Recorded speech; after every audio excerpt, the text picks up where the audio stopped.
Now, believe it or not, that was just 3 moves, 3 movements. Looks like, I don't know, 20, 30 motions going on there. After almost 50 years of practicing Tai Chi, all these movements just are in my body. They're right there at my fingertips, literally. But when you're a beginner, you want to know, what are the top movements I should learn? What do I start with? Which ones of these are the ones that I should memorize? And so today, for you, I have a list of the top 10 most important Tai Chi movements that every beginner should know. And if you want to find out what those top 10 are, then stick around, because I'll tell you right after this.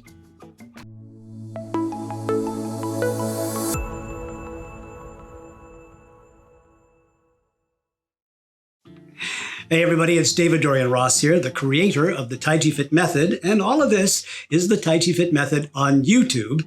And on this channel, we do all kinds of videos about, how to do different Tai Chi, yoga, and meditation techniques. We talk about philosophy, we talk about stories from my past, and we talk about things like today, which are tips for Tai Chi beginners. And if all that sounds interesting to you, then I got a suggestion.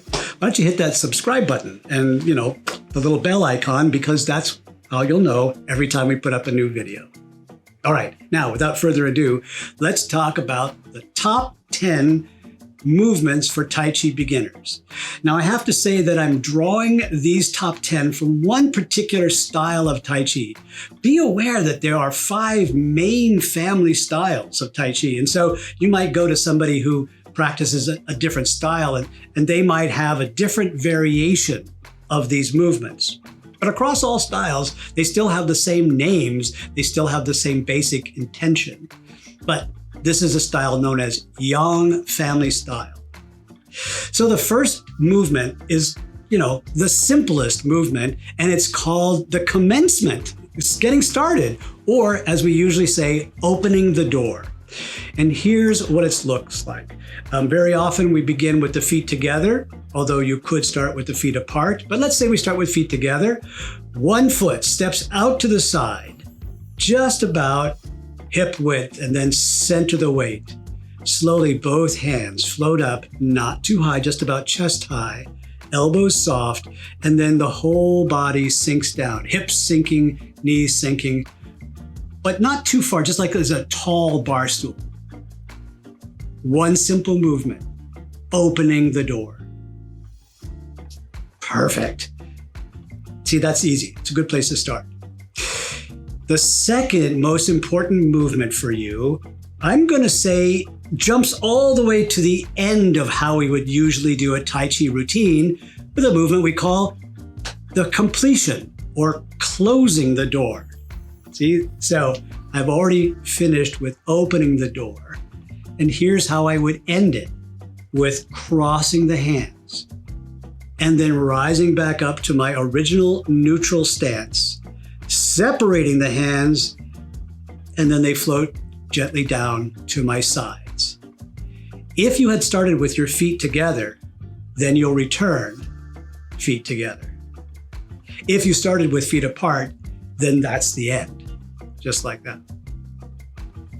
By the way, if you're good, I'll give you a little extra hint about this movement when we're done with all 10 movements. Okay, so we've got 2 out of the way. What's next? Well, the next move is, I'm going to recommend something called parting the horse's wild mane, or sometimes a better translation is the running wild horse's mane parts itself. And the image here is, you can imagine a wild Mustang running free on the grassy plains. And as he gallops along, the hair on the back of his neck floats up and down and then lays open across his neck, right? So it parts itself. And we have movements here that are like the mane parting itself side to side. So let's imagine I just finished opening the door. The weight shifts all the way over to one side, and I step in, lightly touching my toe to the ground, and a big round ball here in front of my heart. stepping out into a lunge.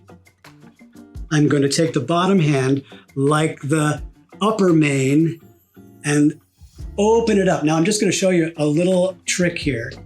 Notice that in the final position, I'm not actually hand out above my knee. My hand's still a bit of across my chest, right? So I haven't even changed the position of my hand. I'm just lifting it from hip to shoulder level. Hip to shoulder level. Meanwhile, the top of the ball here, like the bottom half of the mane, just lays down straight. Watch me one more time. We'll do the other side just to make it fun here. Here I am at the end of opening the door. Weight shifts over to hold the ball. Step on out. And sliding that hand out right there. In the final position, the hips are open. Belly button pointing out 45 degrees, but my head looking out right over the top of my knee. In what's known as the Yang style short form, the 24 movement form, after opening the door, this is the first movement. And so for a long, long time, years and years, I thought this should be a really simple movement. Turns out it's one of the more difficult movements, but it is a mainstay movement. So this is one I recommend that you learn as a beginner. And by the way, if you do this one well, the other movements are easier. All right. After the parting the horse's mane, the next movement on the list, I'm going to say, is one of my favorites. It's a beautiful movement, and it's one that I think you'll like too. And it's called the cloud hands. So cloud hands can start from a lot of different places. In the short form, it's going to start from a place like, don't worry about this movement here. You can just, like, you're in a lunge and, it's just going to start. This hand here is going to fall down. And I'm going to turn to let this hand float across in front of the body here. Actually, my waist turning is carrying that hand across. This hand back here, once this hand is across, they change places. And then both hands come across the body. In the corners, they change, and then they turn like the clouds being blown by the wind. Breathe in as you change. Breathe out as you turn. Breathe in, breathe out. Now, very often, in fact, in most cases, the cloud hands is accompanied by a sideways shuffle step. So, shuffling the step together, step together, step together. So it would look like this, right? I'm coming across, change into my cloud, step together, step together, step, no more room. Anyway, you get the idea. If that step together is just too much of a brain bender, then leave it out. Just do the cloud hands. Number 5 on my list of your top 10 movements for beginners in Tai Chi is what's known as brush knee and twist step. Brush knee in a twist step. Now, this is a fairly complex movement. It's not difficult, it's not hard, but it's got a lot of moving parts. But I include it in your list of top 10 for beginners because this may be the most important movement in Yang style. And the reason why I say that is because if you look at the Yang style long form, their fundamental routine that they teach, there's more repetitions of brush knee and a twist step than any other movement. So just figure it out for yourself. It's probably pretty important. So let's imagine that we just finished parting the horse's mane. Now I'm going to give you a little transition here. It's going to sit on back, and I'm not going to change anything, just float across. Now circle, one hand down, one hand over, and everything comes together. So here I am with both hands pointing out to the side here. I've stepped on in, so there's my toe, no weight on it, just my toe tapping the ground. And then the whole body's going to sink down, as I have to do that before I step, right? At the same time, this hand is going to press down as though you're protecting the chest here, this way.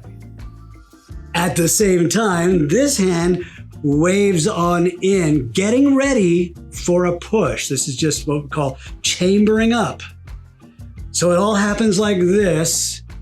Then you step out into a lunge, and this hand push, push, push, push, push, push, push, push. And here is the final thing. The hips square all the way because that's the twisted step, right? Want to see that again? Let's do it from the other side there. So let's say I've just done parting horse's mane here.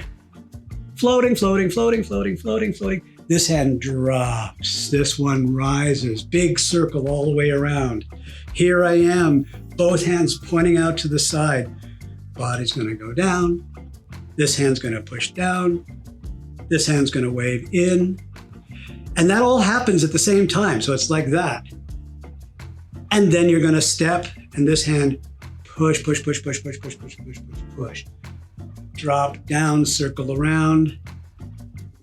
Make sure you twist into that final position. Brushing the knee or hovering above the knee and a twisted step. That's number 5. All right, we're up to number 6. The 6 out of 10 most important movements for beginners to learn in Tai Chi. This movement, I love this, the name of it. It trips people up because it's unusual in English language. It's called playing the PIPA, or waving your hands over the PIPA. And the PIPA is a Chinese instrument that's kind of like a lute. It's a big teardrop-shaped stringed instrument with a neck that sits up like this and then plucked down below like that. So, 受会 PIPA. I get paid extra for speaking Chinese. This is the hands waving on the PIPA.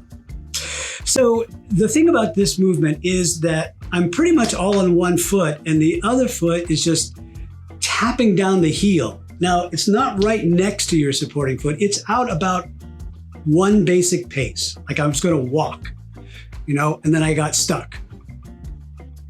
When this heel comes out and taps the ground, these two hands move into position. This top hand here is roughly above the foot that's out in front. And this bottom hand here is roughly, if you put your thumb by your elbow and your fingertips wind up towards the middle of the forearm here, that's about the placement. And a little space in between, because that's where your opponent's arm would go. Right? And these come together kind of vertically at the end. Right? All right, let's change sides. Typically, play the PIPA is only done with weight on the right foot and the heel down on the left side. I know you're in mirror image for me, so let's imagine that this is what it's like on your side. Weight on the right foot, this on the left foot. So I could circle down past and 受会 PIPA, playing the PIPA. It's just a very cool movement. It sits right in the middle of a lot of different routines. It's a way of breaking up all those lunges that you'll find yourself in the Tai Chi routines. And it has a really strong energy to it, playing the PIPA. Okay, so that's number 6. Now, I'm going to cheat. The number 7, 8, 9, 10 movements that I want to teach you as beginners are all thrown together in one big movement called Lan Qiu Wei, or seizing the little sparrow's tail. But seizing the sparrow's tail is made up of 4 distinct individual movements. So I'm kind of cheating, but they are each movements that you should learn as a beginner. Watch me one time, and then I'll break it down for you. So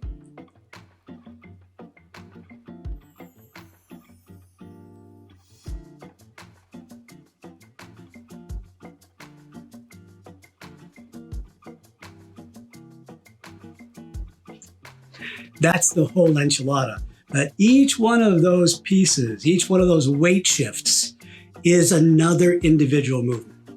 All right, let's break it down. So we got number 7 here, which is called Peng, which probably best translated as to make a connection to the edge. I'm reaching out for the edge, my edge to their edge. Starts here in this stepping in, holding the ball position, step out, and now both hands are going to sort of push together like the edge of my arm is going to reach their edge. This hand here is not touching, but close by, maybe, I don't know, hand width away, like two hands, like a human hand, and in the Chinese character, a little bird hand. Okay? That's number 7.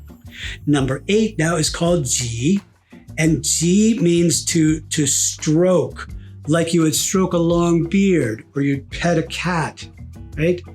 And so here, the two hands turn slightly as though they were both facing in towards the middle, and then stroke to the side. Want to see that again? Here I am from Peng, and stroke to the side. Want to see it from a different angle? Well, I will oblige. Here it is, right in front, and then stroke to the side. Beautiful. Now, the number 9 is called Ji, and Ji means to squeeze and penetrate, like you were going to find a chink in the armor and just get right in there. So after my stroke, after my Lu, I turn my hips back so that now they're squared up, and this hand comes right to the forearm. It is touching here, and then they both go straight forward, like squeezing right into the little gap there. One more time from this side. There's my Ji, there's my Lu, there's my Ji, straight forward. Something very interesting here, and that is that my teacher used to teach these two movements together, Ji, Lu, Ji, and he said it was like a fish flowing through the water, and this was the fish tail. So, if you go to a restaurant with a goldfish pond in the front of the restaurant, look down and see how the goldfish wave their tails. So here I am at Peng, Lu, Ji, the fish tail, and then straight forward.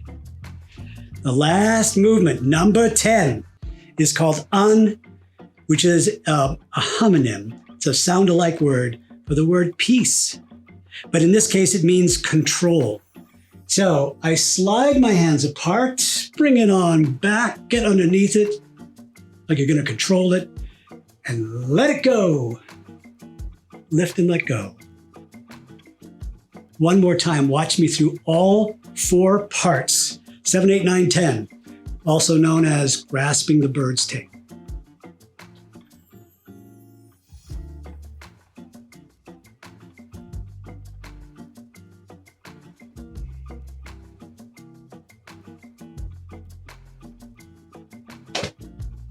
And there you have it.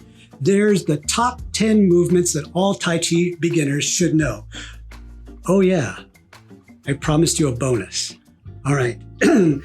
When we did the second movement, closing the door, so in most Tai Chi routines, like the Yang style long form, their basic fundamental baseline form, we do this crossing hands, closing the door. Everything's done. That's the conclusion. But then they count one more movement, which is called return to normal. I guess that's the walk-off. So I'm walking off, and I'll see you next time. Hey, thanks for watching this last video. I really loved making it, and I love working with the crew that helps me make these as well. If you did like this video, hit the like, share, and subscribe buttons if you haven't already done so.